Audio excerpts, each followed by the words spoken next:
Hello guys, how are you. अपनी पाठशाला में आपका फिर से बहुत बहुत स्वागत करती हूँ। सॉरी मेरी वीडियो थोड़ी डिले होने के लिए। मैंने आपको बोला था कि मैं सीटेट की पेपर सेकंड की वीडियो डालूंगी, थोड़ा सा डिले हो गया, उसके लिए मैं आपको सॉरी बोलती हूँ। तो अब आपके सामने मैं सीटेट की पेपर सेकंड, जिसमें सोशल स्टडी मेन एक टॉपिक होता है, 60 मार्क्स का टॉपिक होता है ये। तो इससे रिलेटेड आपको कौन सी स्टडी करनी है, कैसे करनी है, किस किस टॉपिक को पढ़ना है, इस चीज़ का डिस्कशन आज मैं करूँगी जो मैंने आपको बोला था।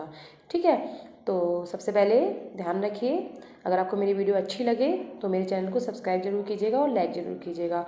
और अगर आपको मेरी पिछली वीडियोस देखनी है तो आप प्लेलिस्ट में जाके मेरी पिछली वीडियोस देख सकते हैं। ओके, तो हम टाइम वेस्ट किए बिना अपनी वीडियो को स्टार्ट करते हैं। देखिए, हमारे बाकी टॉपिक तो देखिए सेम होते हैं मोस्टली। ठीक है, तो उसमें क्या होता है, थोड़ा सा स्टैंडर्ड हाई हो जाता है और इससे ज़्यादा कुछ नहीं होता है और मिलते जुलते क्वेश्चंस आते हैं। ठीक है, अगर आप चाइल्ड साइकोलॉजी लेके चलते हैं तो पेपर फर्स्ट और पेपर सेकंड में ऐसा नहीं है कि बहुत ज़्यादा डिफरेंस आता है, लगभग आते हैं। हिंदी इंग्लिश मतलब ऐसा कोई हाई स्टैंडर्ड नहीं आता, सेम ही आता है। चेंजेस आते हैं, जैसे अपने सोशल स्टडी आ गया तो ये अलग टॉपिक आ जाता है पेपर सेकंड में। तो क्या होता है इसके टॉपिक में आपको बताती हूँ। सबसे इसमें होता है history, civics, geography, social political life, pedagogy, ये टॉपिक आ जाते हैं। तो मैं आपको, या तो आप पेन पेन कॉपी लेके बैठ जाइए, मैं आपको टॉपिक बता रही हूँ, जो उस टॉपिक में क्या क्या आएगा वो आप नोट करते जाइए। ठीक है, अब सबसे पहले हिस्ट्री का बताती हूँ। हिस्ट्री में जो है एक चालुक्य डायनेस्टी, पल्लव डायनेस्टी, जो मैं आपको बताती आ रही हूँ, 101% एग्जाम में आते हैं। 101% आप लिख के ले लीजिए अगर आपको ऐसे क्वेश्चंस ना मिले तो। Chalukya dynasty, Pallava dynasty, Buddhism, Jainism.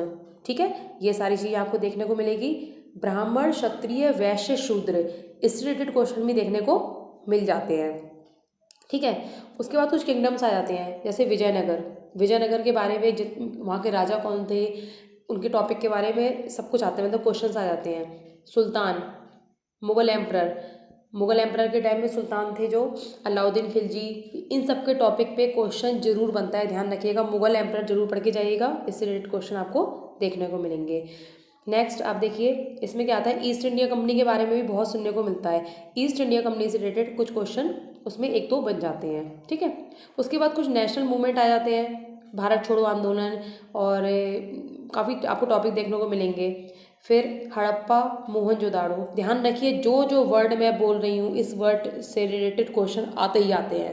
चाहे आप किसी भी साल का पेपर उठा के देख लीजिए, आप लोगों को इससे रिलेटेड क्वेश्चन मिलते ही हैं। ठीक है, तो Harappa, Mohenjodaro, Indus valley civilisation में आते हैं ये। ठीक है, तो इंडस वैली सिविलाइजेशन को पढ़ना बहुत ज़रूरी होता है। और मैंने आपको बोला था सुल्तान में, सुल्तान वंश जो था मुगल एम्परर के बारे में, खिलजी, तुगलक, ठीक है, सैयद, लोधी डायनेस्टी।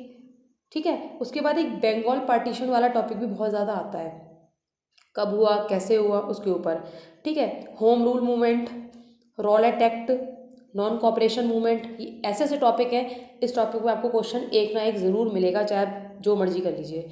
ठीक है, अब सेकंड जो मैं आपको यहाँ पर आती हूँ, यहाँ आ जाइए आप। जो आप लेके चलिए, इंडियन कॉन्स्टिट्यूशन के बारे में बताती हूँ आपको। ठीक है, तो इसमें क्या आता है, सबसे पहले स्टेट गवर्नमेंट, सेंट्रल गवर्नमेंट के बारे में। इस टॉपिक को अच्छे से पकड़ लीजिएगा। स्टेट गवर्नमेंट, सेंट्रल गवर्नमेंट कौन सी होती हैं। हमारा कॉन्स्टिट्यूशन ऑफ इंडिया, हमारा संविधान कब बना, कब लागू हुआ, उसके बारे में छोटी छोटी बातें, उन्हें ध्यान से देखिए। डेमोक्रेसी, ठीक है, डेमोक्रेसी टॉपिक हो गया। फंडामेंटल राइट्स एंड ड्यूटीज़ जो हमारी होती है, हमें अधिकार जो कर्तव्य मिले हैं उनके बारे में स्टडी करना बहुत ज़्यादा ज़रूरी होता है। उसके बाद बहुत इंपॉर्टेंट टॉपिक, लोकसभा, राज्यसभा, इनके बारे में अच्छे से स्टडी कीजिए।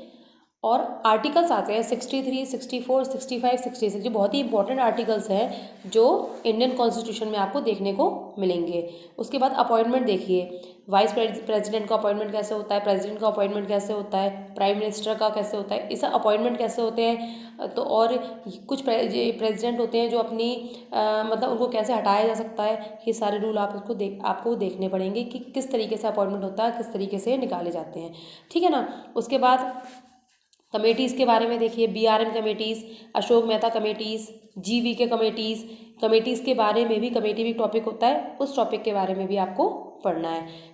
एक 73 अमेंडमेंट एक्ट है 1992, ये टॉपिक ध्यान से देख लीजिए, 73 अमेंडमेंट 1992। ठीक है, ये टॉपिक पे भी काफ़ी क्वेश्चंस आते हैं। गवर्नमेंट कैसे बनती है, चीफ मिनिस्टर का अपॉइंटमेंट कैसे होता है, ठीक है। और इसके बाद देखिए एक बहुत ही इंपॉर्टेंट जुडिशरी वाला आता है, न्यायपालिका। इसमें वैसे देखिए नॉर्मल देखिए 3 प्रकार की होती है, व्यवस्थापिका, कार्यपालिका, न्यायपालिका, ठीक है। तीनों के बारे में अच्छे से हमें नॉलेज होनी चाहिए। नेक्स्ट हमारा होता है टॉपिक जियोग्राफी। जियोग्राफी में देखिए क्या होता है, प्लैनेट्स, ठीक है, अर्थ, सोलर सिस्टम, ये बहुत ही इंपॉर्टेंट टॉपिक है, ठीक है।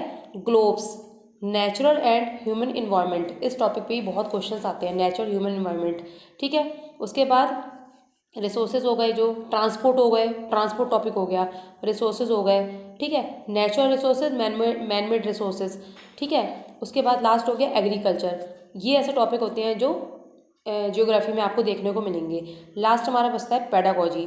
पेडागोजी में देखिए अगर आप एक टीचर हैं तो आप उसे फटाफट सॉल्व कर लेंगे, कोई दिक्कत नहीं होती। एक टीचर के नज़रिए से देख के पेडागोजी सॉल्व की जाती है, ध्यान रखिए, ठीक है।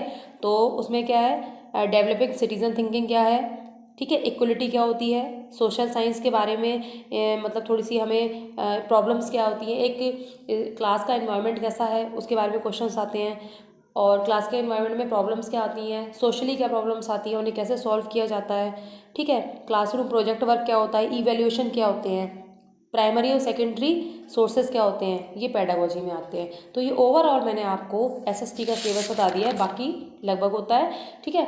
तो इस तरीके से आप एसएसटी का सिलेबस तैयार करेंगे, आपके 100% बता रही हूँ, मतलब अच्छे मार्क्स आएंगे, कम से कम 90-95% आप ले लेंगे अगर आप ये टॉपिक रेडी करते हैं, ठीक है। अब मैं नेक्स्ट कुछ अच्छी वीडियो आप लोगों के लिए लेकर आऊँगी, तब तक के लिए थैंक यू वेरी मच।